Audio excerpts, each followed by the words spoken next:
The Vancouver Canucks need to sell, and they need to sell quick. In this video, we're going to go over 3 things. 1, why they need to sell. 2, when they need to sell. And 3, who they can sell, and maybe what they can recoup as well. Let's get right into it. Alright, the first stage on this video is, do the Canucks actually need to sell? And the answer is yes. And let's go into some numbers here. The Vancouver Canucks are 8-14-2 as the time of filming this, which is Friday the 26th of February. That is 18 points in 24 games. If you extrapolate that over an 82-game season, that would be a 61.5 point pace. Let's go over some historical numbers here. The last full season, 2018-2019, the worst team in the NHL was the Ottawa Senators. They had 64 points, more than 61.5. In 17-18, Buffalo had 62.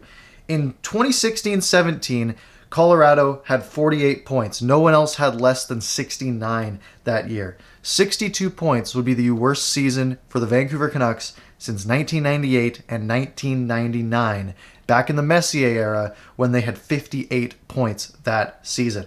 61.5 points would only be better than that year, and then nothing back until 1988.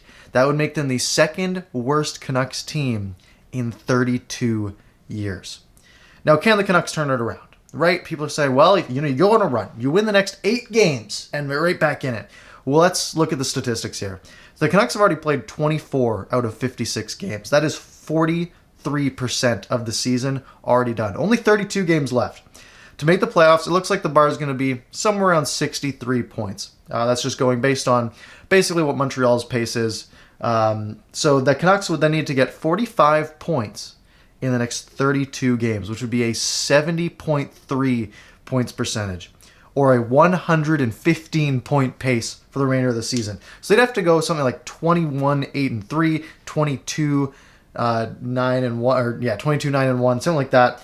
They cannot win 21 out of their next 32 games. They're just not good enough. So teams that have actually had 115 points recently. So this is basically what the level the Canucks have to perform at if they wanted to make the playoffs here. They would have to be up to par with the 2018-19 Tampa Bay Lightning, the 2017-2018 Nashville Predators, and the 15-16 and 16-17 Washington Capitals. Basically, one team every season gets 115 points. Just one. So the Canucks would need to be the best team in the NHL over their next 32 games to barely make the playoffs, right? That would be to squeak in to the playoffs. It's not going to happen. Dom Luszczyszyn's playoff model on The Athletic has the Canucks at a 2% chance of making the playoffs. I repeat, it's not going to happen. So why sell now and not sell at the deadline, right? Normally, teams sell at the trade deadline. That moves the players to the other team. Everyone happens at once. The market's flying. It gets exciting. The trade deadline is April 12th. That's about 6 weeks from now. So we're going to pick 2 teams in this example that might be interested in renting some players. So in the East, we're going to take Boston. And for our Canadian example, we'll look at Toronto as well. So trading a player in this season with the COVID protocol requires 7 days of quarantine. So if a trade is made on April 12th, they wouldn't be able to play till April 20th if you account for a day of travel. And remember, this doesn't include things like visa issues potentially. So call it 8 days from the day of the trade. So if we look at Boston, Boston plays 11 games from April 20th to the end of the season. In a normal season that has a trade deadline in usually late February, a player can join a team right away, barring visa issues. Again, if it's within U.S. teams or within Canadian teams, that's not an issue. A team usually gets around 20 games with their newest player, and so that's basically half the games. And to make matters worse, practices. Most teams are playing with a really compressed schedule right now, which means your 11 games, you might only have 1 or 2 practices in that time for your new player to get acquainted with the team. Now let's take a look at a team like Dallas. Dallas was shredded by COVID early in the season. So they're going to have a ton of games in that last little stretch. They might only have 1 practice between April 20th, basically a week after the trade deadline, and the end of the season. Now, for a player to get 20 regular season games with their new team, and again, probably still less practice than they would in a regular season, they'd have to be traded by March 27th. So March 27th, only a month away. So, to make matters even worse for the timeline here. Teams want time for their players to get accustomed to their new system, and that's an even bigger deal if they're fighting to make the playoffs, right? We're talking about Boston, right? They're going to make the playoffs, that's not a concern. But what if we looked at a different team that's sort of on the edge? Maybe Florida falls down a little bit, and they're maybe in a battle for the 4th or 5th spot. Well, now, if they want to push and make the playoffs, they want a player soon, right? They don't want to only get 11 games with that player. They want to get them now. And of course, every game matters even more in a condensed season, right? 2 points in an 82-game schedule means a bit less than 2 points in a 56-game schedule. So every point is more valuable, meaning the earlier your trade, the more value you're likely to get. Now, this leads to the Canadian conundrum. This kind of puts the Canucks in a good spot. In-division trades. Canada's in a weird scenario, right? Let's look at our Toronto example. Let's say that they want to pick up, a solid winger for their playoff push. They want to contend for the cup. Maybe they need a depth winger, like a third-line winger. So let's pick Alex Iafallo from LA and compare that to Tanner Pearson for the Canucks. Both on expiring deals, both solid wingers that can play on a third line and will do just fine. But if Toronto wants to trade for an American player, Alex Iafallo, for example, coming from LA, well, now he has to enter Canada. That takes that 7-day quarantine up to 14. It doubles the time that he has to spend in quarantine, and that takes those, at the deadline, that goes from 11 games to even less, maybe 8 or so. So yeah, in the condensed schedule, that's probably 4 less games over that extra 7 days with his new team, probably 1 less practice as well. And in a playoff push, again, maybe we're looking at a team like Montreal that's sort of in danger of falling down to 5th place if they don't get their act together here. They are not going to want to have only 7 games with a new player. They might want him for 20 or so games so they can actually make that push into the playoffs. So teams in the North might be willing to pay a higher price for a player that's already in Canada because you get a few more games with them. You do get more value, and every game matters not just because of the 2 points, but it's extra time for a player to get accustomed to the system and to the team. Now, an advantage for the Canucks here is being in Canada already. There's probably only going to be 2 clear sellers in this division, Vancouver and Ottawa. So what that means is you have 4 or 5 teams. We'll see how it shakes out, but it looks like about 5 teams right now competing for 4 spots. And all 5 of those teams only really have 2 teams to buy from in Vancouver and Ottawa if they do want to maximize the amount of time that they'll get with their new team. And extra value for the Canucks here is the Canucks don't have to trade to a Canadian team, right?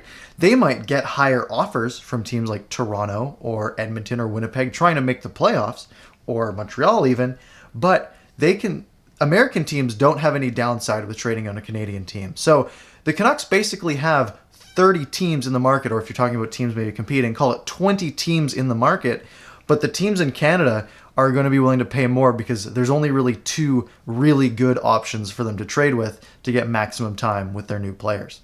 So now we know that the Canucks should be selling, right? However, does this matter to Jim Benning? He's already on the hot seat. He might be fighting to save his job, and that 2% chance of the playoffs might be the only thing that can save him. So in the next video on Sunday, we'll go into that. We'll go into why Jim Benning should probably be let go ASAP. So stay tuned for that. Make sure you're subscribed. All right, next we need to look at who the Canucks actually can trade away. What assets do they have, and what can they get back for them? The first one, and I think their most valuable asset, is going to be Tanner Pearson. He's a solid 20-goal, 20-assist, 40-point winger.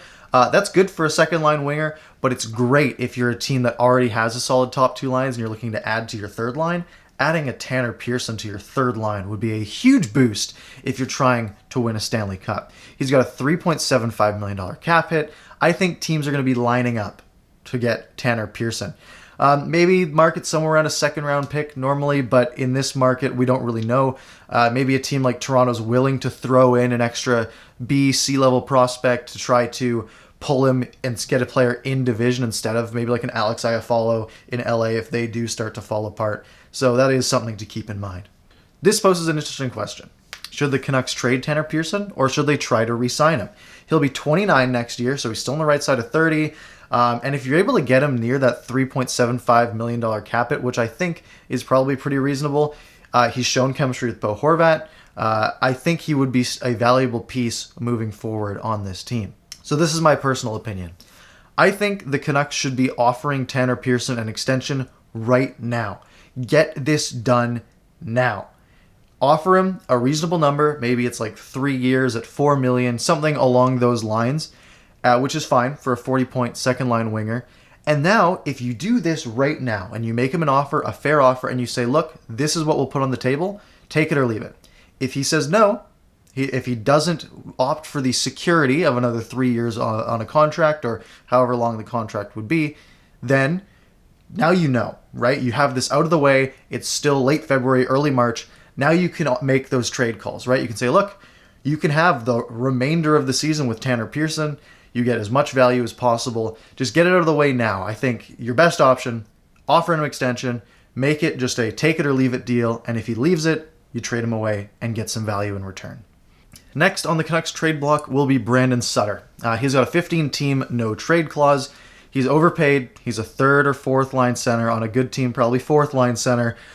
He would be good depth to add to a contender, though. Like, I could see a contending team really being like, oh, a guy like Brandon Sutter might be super good, a super good addition to our fourth line. He's a veteran player. Again, that cap hit's really high, so I think the Canucks would have to retain half of the cap, and I think they should be open to doing this. Francesco should be willing to retain half the salary because just this year, you're not really paying him to not play for you as much. And then we'll go back into that same question. Should the Canucks re-sign Sutter? Probably not.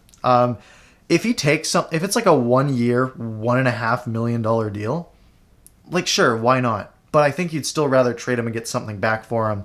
I think it's more valuable for the team to get like a B or C level prospect for a team that's really trying to make a push for the cup than to have a couple more years of Brandon Sutter on your fourth line. Fourth liners you should be able to get for cheap, for $1 million, $1.5 million. Kind of think Tyler Mott. And just imagine what Twitter would be like if Brandon Sutter got extended at this point, like after the Canucks are falling apart, and we get a tweet saying, breaking news, we have announced an extension with Brandon Sutter. Ooh, Twitter would love that. Number 3 on the list, Alex Edler. At the end of a 2-year, $6 million deal, so making $6 million this year, he's going to be 35 at the end of this season. I think he's a solid trade chip. He would make a really good number 5 D-man on a contending team. Retaining half of his salary would make his contract fairly enticing, right? Only $3 million for a solid number 5, like really good number 5 D-man on a playoff team, veteran presence. He does have a full no movement clause, so he does have to agree to a trade. But I think if you go to him and you say, look, we're probably not going to re-sign you. You're 35, and if we did re-sign you, it would probably be pretty cheap. You could probably go to him and ask to waive and say, look, you can pick your team, right? Maybe he'll say, look, I think Tampa Bay might repeat this year. I want to go to Tampa Bay. And then the Canucks could call up Tampa Bay and be like, hey, look, we got this Alex Edler guy. He's obviously an excellent defenseman, an excellent depth defenseman, a guy on your third pair you'd be ecstatic to have. And then you call and maybe you get a late round pick for him. And you make Alex Edler happy. He goes somewhere that he might win a cup, and you get at least something in return. Number 4, Jake Virtanen. If the Canucks can get anything for Jake Virtanen, you take it. He's getting $2.5 million this year, $2.55 next year as well. Also, the real money is higher next year. It's something like $3.4 million. If you can get anything for Jake Virtanen, I think you just take it at this point because you get that contract off the books next year. Next on our list, Jordy Ben. He's been a solid number 6 this year, but I think he's at the point where he's going to be rotating out of the lineup. You basically have 8 defensemen, of which 6 of them are not very good, and you're just rotating them all in and out. So I think losing Jordy Ben wouldn't, kill the team this year, and considering they're not being in the playoffs, you might as well trade him away. He's at the end of a 2-year, at the end of a 2-year, $2 million per contract. So he's on an expiring deal, and I think he would have value as he's almost the perfect black ace, right? He's the perfect number 7 D-man to add to a contending team. Because let's say a team does make the playoffs and Jordy Ben's their number 7. Well, a player gets hurt or a player gets COVID. Jordy Ben can slot into a third pair and be serviceable on any team. He's a veteran presence. People like him in the room. And I think he has at least a little bit of value this year. Antoine Roussel has an 8-team no-trade clause. He's 31 and he'll be making $3 million next season. He should have negative value. But if anyone offers you anything for him, you take it. He's 31. He's under contract for $3 million next year. He takes a ton of dumb penalties. His contract is an anchor. However, some teams might see him as a guy who can bring intensity, some snarl to the playoffs. So if anyone offers anything, even future considerations, the Canucks should take it and they should run. Jay Beagle, exact same scenario. 5-team no trade clause. He is older. He'll be 35. No, he'll be 36 to start next year. And he'll still be making $3 million. So if a team's trying to win it all and they want a good fourth line center who can win faceoffs and is excellent in the room and he's got good leadership, then again, I think you take it and run to clear up that cap space for next season. At the bottom of our list here, probably won't get traded, but Travis Hamonic signed a 1-year, $1.25 million deal this year. He's got a complete no-move clause. So if he could get moved, if there was a team that he really wanted to go to, if he did want to compete for a Stanley Cup this year, he's only 30. But he's not really, he doesn't have any job security. So if the Canucks, maybe offered him 1 by 1 as an extension, I wouldn't hate it. But again, I think if you get any late round picks for him, if he does agree to go to a contender, I think you take it and run. All right, so those are my thoughts on why the Canucks should sell, and they should sell now. Now, do I think any of this will happen? Probably not. This management group has shown time and time again that they wait till the last second to do things, and they don't do necessarily the things that will benefit the future. We're going to go into that in depth on Sunday, why I think they won't make these moves and why they should be fired because they probably won't make these moves. Anyways, that's all I've got for you guys. If you enjoyed this video, make sure you subscribe to see that video on Sunday. We have post-game recaps after every Canucks game, film analysis after some of the Canucks games, and we do more long-form content like this from time to time as well. Anyways, that's all I've got for you. See you guys on Sunday.